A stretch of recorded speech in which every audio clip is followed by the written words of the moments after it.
ಭಗವಾನ್ ತರ್ತಾ ಇದೆ 365 ದಿವಸ 365 ದಿವಸ ಭಗವಾನ್ ಅನ್ನ ಕೊಡ್ತಾ ಇದೆ. ಭಕ್ತಿ ಇದೆ, ಬೇರೆ ಕೆಲಸ ಸಿಕ್ಕಲಿಲ್ಲ. ಕೆಲಸಕ್ಕೆ ತಕ್ಕ ಕೂಲಿ ಇಲ್ಲದ ಕೆಲಸ ಯಾವುದೂ ಇಲ್ಲ. 100% ಅಂದರೆ 100%, 101%. ಹೇಗೆ ಅಂದರೆ ನಮ್ಮ ಮನಸ್ಸು ಶುದ್ಧವಾಗಿರಬೇಕು.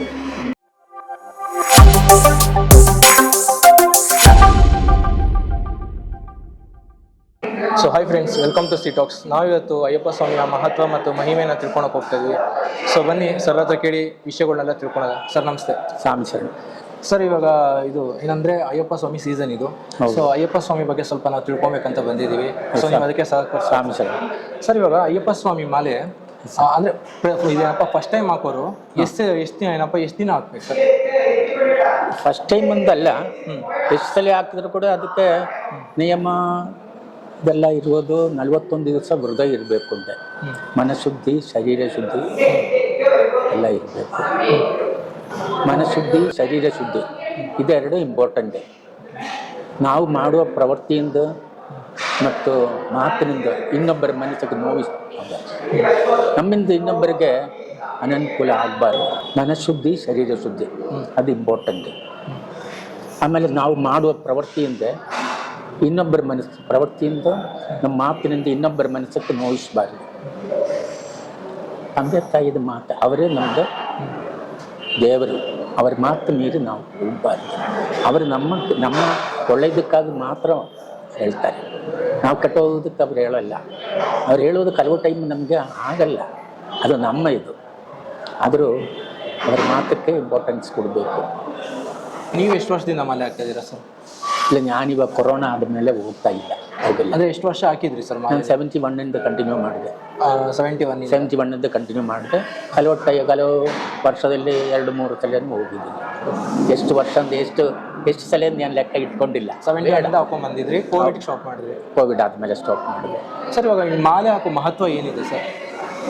ಮಾಲೆ ಹಾಕೋ ಮಹತ್ವ ನಮಗೆ ಇಂಪಾರ್ಟೆಂಟ್ ಆಗಿ ಇವಾಗ ಇಲ್ಲಿ ಇರುವ ಈ ಸಮಾಜದಲ್ಲಿ ಇವಾಗ ಏನ ಪ್ರತಿಯೊಬ್ಬರು ಒಳ್ಳೆಯ ರೀತಿಯಲ್ಲಿ ಇರ್ತಾರೆ ಅಂತ ಇಲ್ಲ. ಇವಾಗ ನಮ್ಮ ದೃಷ್ಟಿಯಿಂದ ನಮ್ಗೆ ಕಾಣುತ್ತೆ, ಕೆಲವರು ಸಿಕ್ಕಾಪಟ್ಟೆ ಕುಡಿಯೋದು, ಮನೆಯಲ್ಲಿ ಇಲ್ಲದ ಪ್ರಾಬ್ಲಮ್ಸ್ ಕ್ರಿಯೇಟ್ ಮಾಡೋದು. ಅಂಥವರೆಲ್ಲ ಈ ಮಾಲೆ ಹಾಕ್ಕೊಂಡ್ರೆ ಭಗವಾನ್ ಆವಾಗಾದರೂ ಅವ್ರ ಮನಸ್ಸು ಸ್ವಲ್ಪ ಚೇಂಜ್ ಆಗುತ್ತೆ.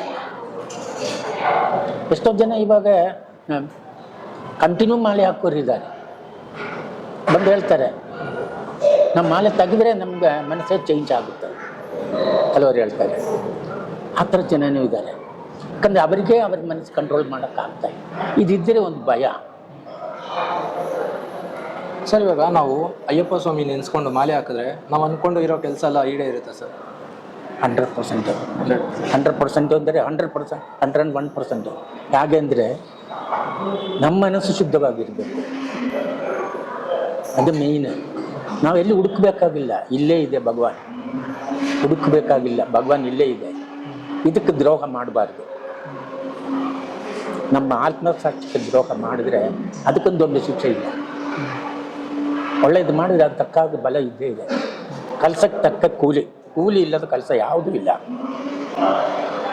ಸಣ್ಣ ಮಕ್ಕಳು, ಚಿಕ್ಕ ಮಕ್ಕಳು ಸ್ಕೂಲಿಗೆ ಹೋಗ್ತಾರೆ.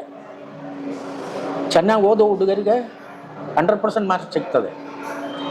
ಸ್ವಲ್ಪ ಕಮ್ಮಿ ಇರುವ 75% ಸಿಗ್ತದೆ. ಇನ್ನು ಕೆಲವರಿಗೆ 50%, 35%.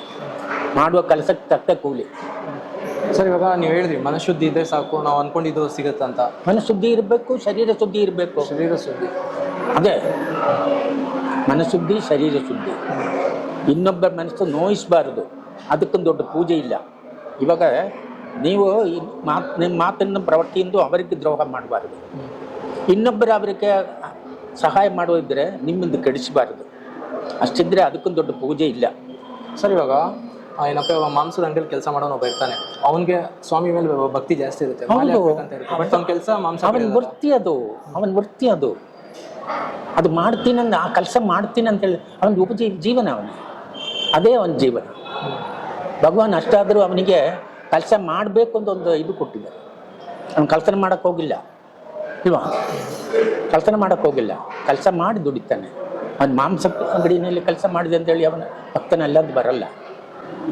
ಒಂದು ಭಕ್ತಿ ಇದೆ, ಬೇರೆ ಕೆಲಸ ಸಿಕ್ಕಲಿಲ್ಲ. ಒಂದು ಸಿಕ್ಕಿದ ಕೆಲಸ ಭಗವಾನ್ ಕೊಟ್ಟಿದ್ದೋ ಕೆಲಸ, ಭಗವಾನೇ ಅದಕ್ಕೆಲ್ಲ ಕೊಟ್ಟಿರೋದು. ಇವಾಗ ನಾವು ಹೋಗಿ ಕೇಳಬೇಕು ಅಂದರೆ ಅದಕ್ಕೊಂದು ಪ್ರೇರಣೆ ಭಗವಾನ್ ಅಂತ. ಭಗವಾನ್ ಇವಾಗ ನಾವು ಇಲ್ಲಿ ಕೂತ್ಕೊಂಡಿರೋದು ಭಗವಾನ್ ಪ್ರೇರಣೆಯಿಂದ. ನಾವಾಗಿ ಬಂದಿಲ್ಲ, ನೀವಾಗಿ ಬಂದಿಲ್ಲ, ಪ್ರೇರಣೆ ಇದೆ.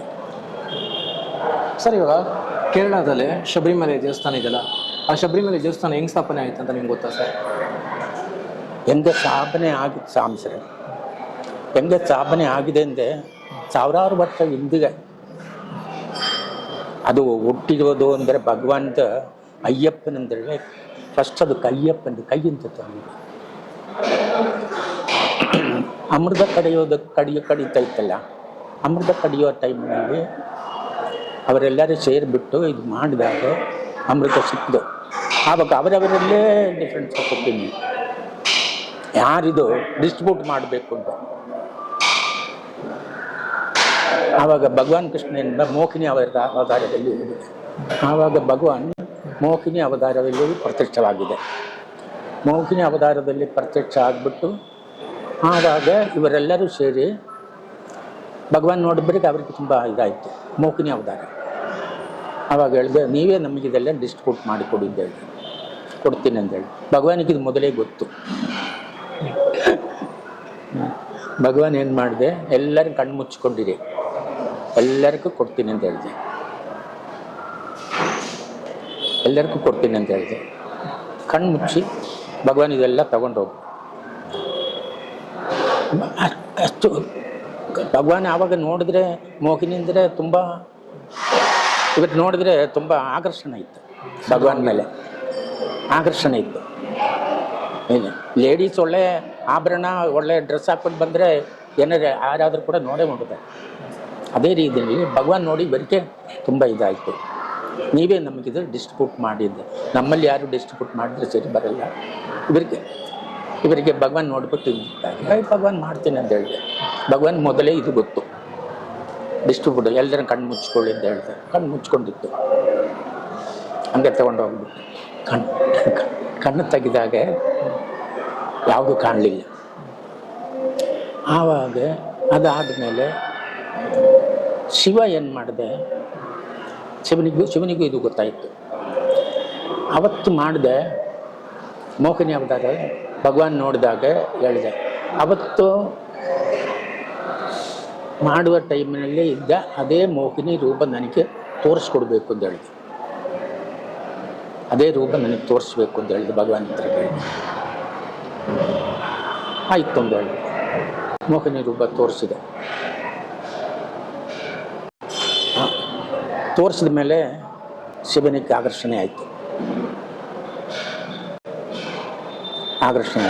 ಆವಾಗ ತಾಂಡವ ನೃತ್ಯ ಮಾಡಿಬಿಟ್ಟು ಆವಾಗ ಕಟ್ಕೊಂಡೆ, ಆಲಿಂಗನ ಮಾಡಿದೆ. ಅದಾದಮೇಲೆ ಮಗು ಆಯಿತು. ಶಿವನೂ ಗಂಡು, ವಿಷ್ಣು ಗಂಡು. ವಿಷ್ಣು ಮೋಹಿನಿ ರೂಪದಲ್ಲಿ ಬಂದಿರೋ ಮಗು ಹುಟ್ಟಕ್ಕಾಗಲ್ಲ. ಅದಕ್ಕೆ ಹೇಳಿದೆ, ಇದು ಅನ್ಯಾಯವಾಗಿ ಹೋಗಬಾರ್ದು. ತೊಡೆ ಓಪನ್ ಮಾಡಿ ಕೈಯಲ್ಲಿ ತೆಗೆದೆ. ಆವಾಗ ಇನ್ನೊಂದು ಶರೀರ ಬಂದೆ, ಇದು ವೇಸ್ಟ್ ಆಗಬಾರ್ದು, ಇದು ಒಳ್ಳೆ ಚೈತನ್ಯವಿರೋ ಮೂರ್ತಿ. ಅದನ್ನೇ ಕಾಡಿನ ತಗೊಂಡು ಕೈಯಲ್ಲಿ, ಅದಕ್ಕೆ ಫಸ್ಟ್ ಅದಕ್ಕೆ ಹೆಸರು ಕೈಯಪ್ಪನಿದೆ. ಅದು ಲೋಭ ಮಾಡಿ ಅಯ್ಯಪ್ಪನಿಂದ ಬಂದಿದೆ. ಕಾಡಿನಲ್ಲಿ ಮಡಗಿದೆ ಪಂಬೆ ಹತ್ರ. ಇದಕ್ಕೂ ಕಾರಣ ಏನಂದರೆ ಪಂದ್ರಜ ರಾಜನ ತುಂಬ ಭಕ್ತ. ಅವನ ಮಕ್ಕಳಿಲ್ಲದೆ ಭಾಳ ಹೋಗ್ತಾ ಇತ್ತು. ಮನಸ್ಸಕ್ಕೆ ನೋವು, ಭಾಳ ವರ್ಷದ ನೋವಾಯಿತು. ಆವಾಗ ಇವರು ಬೇಟೆ ಆಡಲಿಕ್ಕೆ ಕಾಡಿನಲ್ಲಿ ಹೋಗ್ಬೇಕಂದು ಇದು ಮಾಡಿದೆ. ಆವಾಗ ಬೇಟೆ ಆಡಿಬಿಟ್ಟು ಬರುವಾಗ ನಮಗೇನು ತೊಗೊಂಬರ್ತೀರಂದು ಅವರು ಯಾಜ್ಞೆ ಕೂಡ ಕೇಳಿದೆ. ಹೋಗ್ಬಿಟ್ಟು ಬಂದಾಗ ಸಿಕ್ಕು ತೊಗೊಂಬಂದು ಕೊಡ್ತೀನಿ ಅಂತ. ಅಲ್ಲಿ ಹೋಗೋ ಟೈಮಿನಲ್ಲಿ ಬೇಟೆ ಆಡೋದಕ್ಕೆ ಮುಂಚೆನೇ ಇವರಿಗೆ ಒಂದು ಮಗು ಶಬ್ದ ಕೇಳಿದೆ. ಮಗುವಿನ ಶಬ್ದ ಕೇಳಿಬಿಟ್ಟು ಎಲ್ಲಿಂದ ಹುಡುಕ್ತಾ ಇದೆ. ಕೊನೆಯಲ್ಲಿ ಆ ಪಾಯಿಂಟಕ್ಕೆ ಇವರು ಹೋದಾಗ ಮಗು ಅಳ್ತಾ ಇತ್ತು, ಕೈ ಕಾಲೆಲ್ಲ ಇಟ್ಕೊಂಡು ಇದು ಮಾಡಿ ಅಳ್ತಾ ಇತ್ತು. ಶಬ್ದ ಕೇಳಿದೆ, ನೋಡಿದ್ರೆ ತುಂಬ ಆನಂದವಾಯಿತು. ಇದು ಭಗವಾನೇ ಕೊಟ್ಟಿರುವ ಪ್ರಸಾದ ಅಂತ ಹೇಳಿ ಆ ಮಗುವಿನ ಕೈಯಲ್ಲಿ ತಗೊಂಡು ಸೀದಾ ಮನೆಗೆ ಹೋಗಿದೆ. ಸೀದಾ ಮನೆಗೆ ಹೋಗಿ ರಾಜ್ಯಕ್ಕೆ ಕೊಟ್ಟೆ. ಏನು ತಂದಿದೆ ಅಂತೇಳಿ ನೋಡಿ, ಇದೆ ಭಗವಾನ್ ಕೊಟ್ಟಿದ್ದ ಪ್ರಸಾದ ಅಂತೇಳಿ ಕೊಟ್ಟೆ. ಅವತ್ತೊಂದೇ ಆ ಮಗುವಿನಲ್ಲಿ, ಅವ್ರಿಗೆ ಮಕ್ಕಳು ಇರಲಿಲ್ಲ ಅಷ್ಟು ತನಕ, ಬೆಳೆಸ್ಕೊಂಡು ಬಂದು ಸುಮಾರು ದಿವಸ ಆದಮೇಲೆ ತಿರುಗಿ ರಾಜನಿಗೆ ಇನ್ನೊಂದು ಮಗು ಅಲ್ಲೇ ಹುಟ್ಟಿದೆ. ಅವರ ಹೆಂಡತಿ ಗರ್ಭಿಣಿಯಾಗಿ ಒಂದು ಮಗು ಹುಟ್ಟಿದೆ. ಮಗು ಹುಟ್ಟಿ ಇದೆಲ್ಲ ಆಗಿ ಸುಮಾರು ದಿವಸ ಆದಮೇಲೆ ವಯಸ್ಸಾಯ್ತಲ್ಲ, ಟೈಮ್ ಹಂಗೆ ಒಂದೊಂದು ದಿವಸ ಮುಂದಕ್ಕೆ ಬಂದು ವರ್ಷಗಳಾಯಿತು. ಒಳ್ಳೆಯ ವಿದ್ಯಾಭ್ಯಾಸನೂ ಕೊಟ್ಟೆ. ಇಬ್ಬರಿಗೂ ಒಟ್ಟಿಗೆ ಒಂದು ಗುರು ಹತ್ರ ಕಳಿಸ್ಕೊಟ್ಟು ವಿದ್ಯೆಯಲ್ಲಿ ಅಭ್ಯಾಸ ಮಾಡಿದೆ. ಆವಾಗಲಿಂದ ತುಂಬ ಅತಿಶಯಗಳು ತೋರಿಸ್ತಾ ಇದೆ. ಅವರ ವೈಭವಗಳು ಶುರು ಮಾಡಿದೆ. ಆ ಗುರುಗಳ ಮಗನಿಗೆ ಮಾತು ಬರ್ತಾ ಇರಲಿಲ್ಲ. ಆ ಗುರುಗಳ ಮಗನು ಇವನು ಒಟ್ಟಿಗೆ, ಅಯ್ಯಪ್ಪನ ಒಟ್ಟಿಗೇನೆ ಓದ್ತಾ ಇದೆ. ಇದು ನೋಡಿಬಿಟ್ಟು ಭಗವಾನ್ ಅವನಿಗೆ ಹೇಳಿದೆ, ನಮ್ಮ ಗುರುದಕ್ಷಿಣೆ ಅಂತೇಳಿ ಕೊಡಬೇಕಲ್ಲ. ಅದಕ್ಕೆ ಆ ಮಗುಗೆ ಹೇಳಿದೆ, ಇವರು ತುಂಬ ಫ್ರೆಂಡ್ಸ್ ಒಂದೇ ಇದರಲ್ಲಿ ಓದ್ತಾ ಇದೆ. ಆವಾಗ ಕೇಳಿದೆ, ಇವನ್ ಸ್ಥಿತಿ ನೋಡಿಬಿಟ್ಟು ಆಮೇಲೆ ಅಯ್ಯಪ್ಪನಿಗೂ ತುಂಬ ಸಂಕಟ ಆಯಿತು. ಆವಾಗ ಶರಣ ಕೂತ್ಕೊಂಡು ಶರಣ ಹೇಳಬೇಕು ಅಂತ ಹೇಳಿದೆ. ಸ್ವಾಮಿ ಶರಣಮಯ್ಯಪ್ಪ ಶರಣಮಯ್ಯಪ್ಪ ಅಂತ ಹೇಳಿದ್ದೆ, ಮಾತು ಬರ್ತಾ ಇಲ್ಲ. ಸ್ವಲ್ಪ ಶುರು ಮಾಡಿ ಸ್ವಾಮಿಯಿಂದ ಮೆತ್ತಿಗೆ ಮಾತಾಡಿ ಸ್ವಾಮಿಯೇ ಶರಣಮಯ್ಯಪ್ಪ ಅಂತ ಮಾತಾಡಿದೆ. ಆ ಥರ ಹೇಳಿಬಿಟ್ಟು ಆಮೇಲೆ ತಿರುಗಿ ಗುರು ಹತ್ರ ಕರ್ಕೊಂಡೋಗಿ, ಇಬ್ಬರು ಒಂದೇ ಗುರು ಹತ್ರ, ಆ ಗುರುವಿನ ಮಗನೇ ಇದು ಮಾತು ಬರದೇ ಇರುವುದು.